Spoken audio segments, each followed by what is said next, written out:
one can only conclude by the evidence that there are two possible conclusions. There's only two. One is that Putin and his cronies in the Kremlin have deliberately violated their own ceasefire for all this parade, which is taking place today.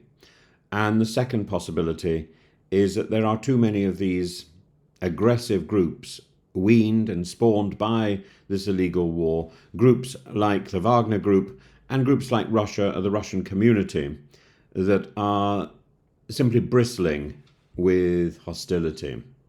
So this week, once again, we're looking at this bleak theatre of Russian diplomacy. Putin standing on the steps of wartime commemoration, and there's some facade of the Reichstag that's been built and that will eventually be used as a film set, I believe, but at the moment is a parade background, some sort of theatre moment in the parade.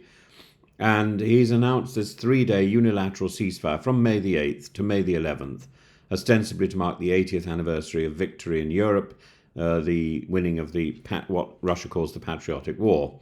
And this move was framed as a humanitarian gesture. In reality, however, it's a grotesque parody of peace. Ukraine, rather sceptically, has offered a counter-proposal, a 30-day ceasefire, but Kyiv has been clear-eyed. This was no offer of peace. It was merely a pause scripted to provide safe passage for foreign dignitaries attending the Red Square parade, one of whom is missing, which is very interesting. That's Azerbaijan. And the Ukrainian president has called this aptly a parade of cynicism. Indeed, within hours of the ceasefire's commencement, Ukraine reported 734 Russian violations across the front lines. Assault operations occurred in Lyman, Petrovsk, Toretsk, and Verkhansk, and Russian forces launched guided bombs into the Sumy region, killing a 55-year-old woman, injuring others, and setting homes ablaze. Once again, the issue here is that Russia attacks civilians. What of Ukraine's response? It's been restrained. Ukrainian soldiers near Pokrovsk confirmed that their orders were clear. Return fire only if fired upon.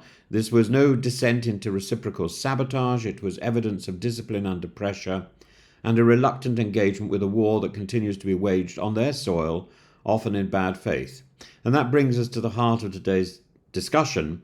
While Russia claims to seek peace, it cultivates war both at its borders and within them.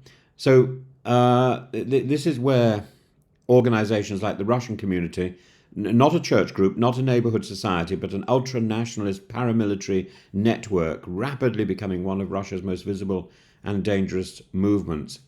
And it was founded in 2020, Ruskaya Obsheshenka, known, all it is known in, as it is known in Russia, in Russian, it's grown from an obscure fringe collective into an influential social social force. Obsheshina, sorry. It enjoys over 700,000 followers on VKontakte, more than 1 million YouTube subscribers, and near unfettered cooperation with the Russian police and Russian intelligence. What began as a patriotic volunteerism has morphed into vigilantism, denunciation, terror, and guns on the street. Earlier this week, a violent incident in the Leningrad region made headlines. Members of the Russian community impersonating police officers broke into a flat and launched an assault. Pepper spray, stun guns, fire, and a man dead, a woman leaping from a window to survive. Their insignia was visible on CCTV. It was not a frame-up, as they now claim. It was a mask slipping. So this is a group. This is not a rogue element. It trains men in combat. It organizes raids on gay bars and migrant housing, and publicly aligns itself with both the Kremlin and the Russian Orthodox Church. Patriarch Kirill, that wolf in sheep's clothing, has offered it blessings, and it's. But I mean, he is of course a heretic. He is guilty, particularly, of the heresy of nationalism, philitism, and the political reach of this group extends even to Alexander Bastyrykin's investigative committee. This is the legacy of war as domestic policy, a militarized ideology at home in Moscow as in the battlefield.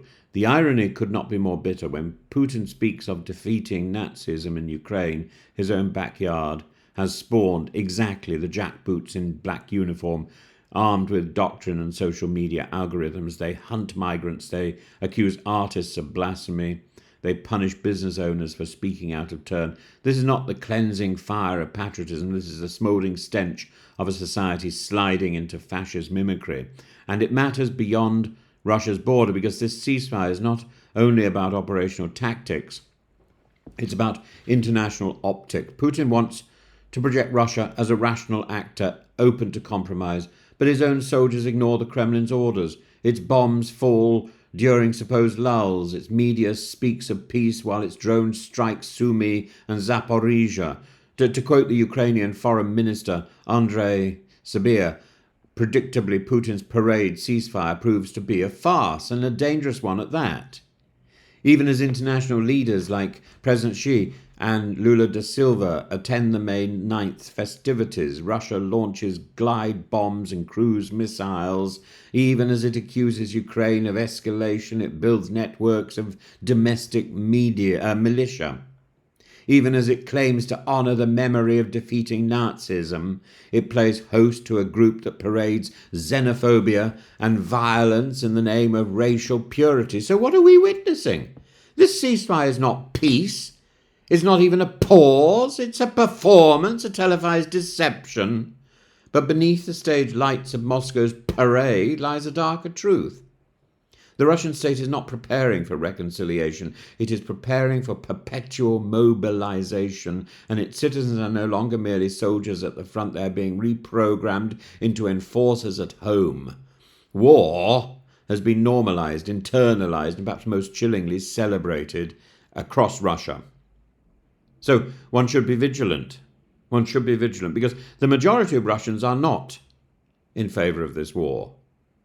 But there's now a very vocal minority which is armed, which is vigilant, which is on the streets of Russian cities, particularly Moscow and St. Petersburg.